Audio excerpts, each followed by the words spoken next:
안녕하세요. 허진아임의 한의학박사 최정원입니다. 시청자 여러분, 노후에 소망이 있으신가요? 저는 웰다잉이 저의 소망입니다. 웰다잉이란 말은 고급스럽게 말하면 9988-123이죠. 여러분들도 다 아시죠, 이 말? 99세까지 팔팔하게 살다가 하루 이틀 3일만 아프고 저 세상에 천국에 간다. 저도 이게 소망입니다. 얼마 전에 저하고 아주 친한 원장님이 하시는 카네이션 요양병원이라는 요양병원을 다녀왔습니다. 저도 나이가 들면 가야 할 곳이기 때문에 요양병원이 어떤 곳인지 항상 궁금했거든요. 그래서 꼭 한번 가보고 싶다 벼를 든 참에 한번 가봤습니다. 근데요, 제가 생각했던 것보다 거기 계신 어르신들의 모습이 굉장히 평화롭고 행복해 보이더라고요. 사실은 살짝 선입견을 가지고 있었는데 그 선입견이 무너졌습니다. 그래서 오늘은 카네이션 요양병원에 노동훈 원장님을 모시고 어르신들의 질병이라든지 시청자 여러분들께서 궁금해 하실 여러 가지 질문을 제가 대신해서 한번 드려보겠습니다. 원장님 어서 오세요. 네, 반갑습니다. 네, 원장님이 쓰신 책 중에 디지털 헬스케어 전쟁이란 책과 코골이 남편 불면증 아내란 책이 있던데 두 책 굉장히 많이 참고되고 제가 강의하고 하는데 도움이 됐습니다. 원장님은 어떤 계기로 요양병원을 하게 되셨는지 그게 궁금합니다. 그 얘기 말씀해 주시죠. 안녕하세요. 의정부 카네이션 요양병원 노동훈 원장입니다. 저는 비뇨의학과 전문의고요. 대학병원에 전공의 시절에 어르신분들께서 전립선 비대증, 전립선암, 여성 요실금 등 많이 고생하시는 걸 알았고요. 그래서 전공을 경험으로 살려서 어르신들의 고통을 덜어드릴까 고민을 하게 되었고요. 네. 그래서 요양병원을 운영하게 되었습니다. 아, 그랬군요. 참 잘하셨습니다.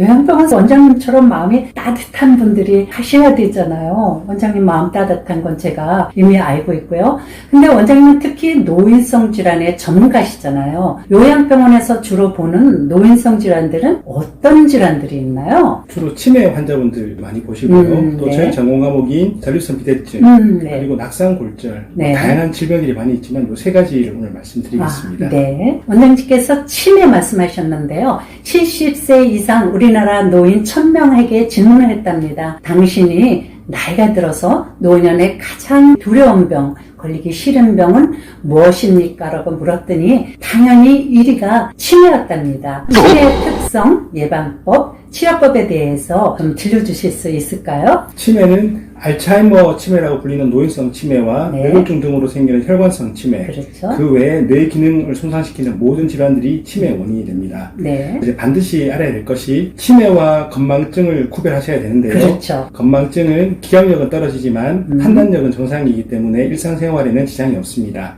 있었던 내용을 곧 기억하거나 옆에서 힌트를 주면은 금방 기억을 할 수가 있어요. 네, 건망증이죠, 그게. 그렇죠. 네. 반면 치매는 기억력이 떨어질 뿐만 아니라 언어 능력, 시간과 공간을 파악하는 능력, 네. 또 인격 등 다양한 정신 능력 장애가 발생하기 때문에 네. 두 가지를 구별할 수가 있습니다. 원인이 있는 치매가 있거든요. 그런 네. 치매는 조기에 발견하면은 치료도 가능하고요. 네. 주로 뇌출혈이 있다라든지 네. 뇌종양, 정상갑 수두증 환자는 수술이 가능하고요. 네. 부족한 영양을 보충하거나 염증을 치료하거나 약물 치료를 하면은 호전되기도 합니다.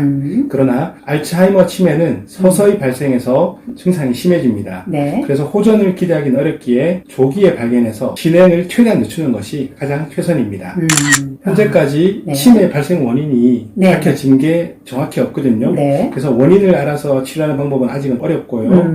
그렇기 때문에 조기에 예방하는 것이 가장 좋습니다. 그래서 신문을 읽거나 책을 읽거나 네. 글을 쓰고 이런 것들이 참 중요하고요.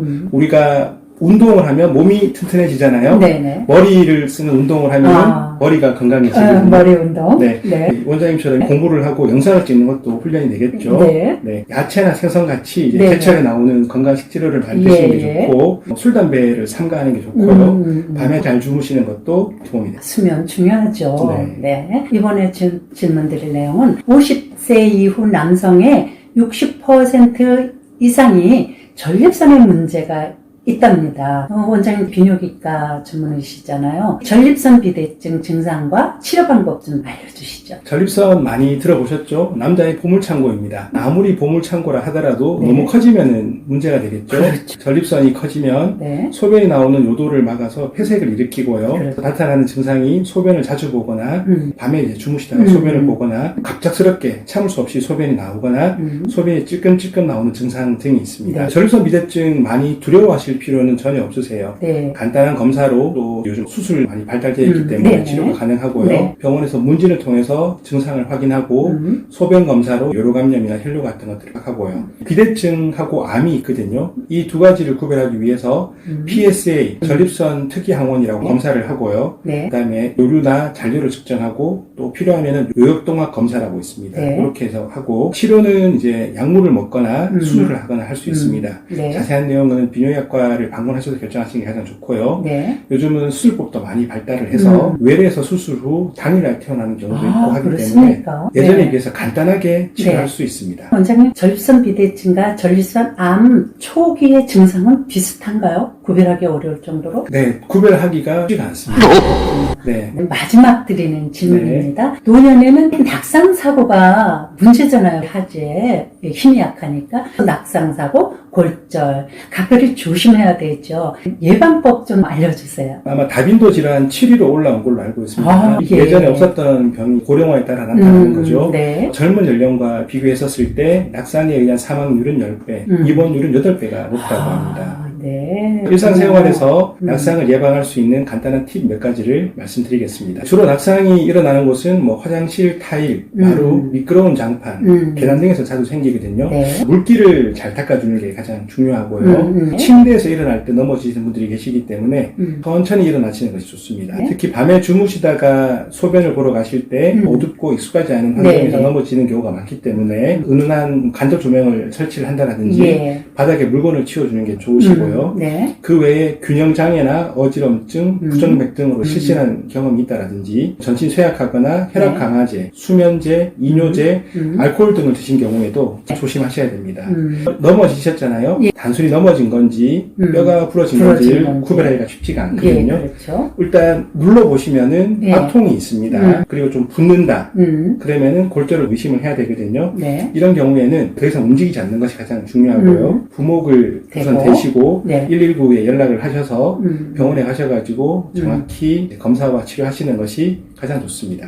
조금만 주의를 기울이면 낙상사고를 많이 예방할 수가 있겠군요. 네, 맞습니다. 원장님 출연해 주셔서 감사드리고요. 원장님 그 병원 영상으로 공개 좀 해주시죠. 네, 알겠습니다. 시청자 여러분, 이제 봄입니다. 여러분의 마음밭에 봄꽃이 만발하고 봄 향기 가득하기를 빕니다. 감사합니다. 네, 안녕히 계세요.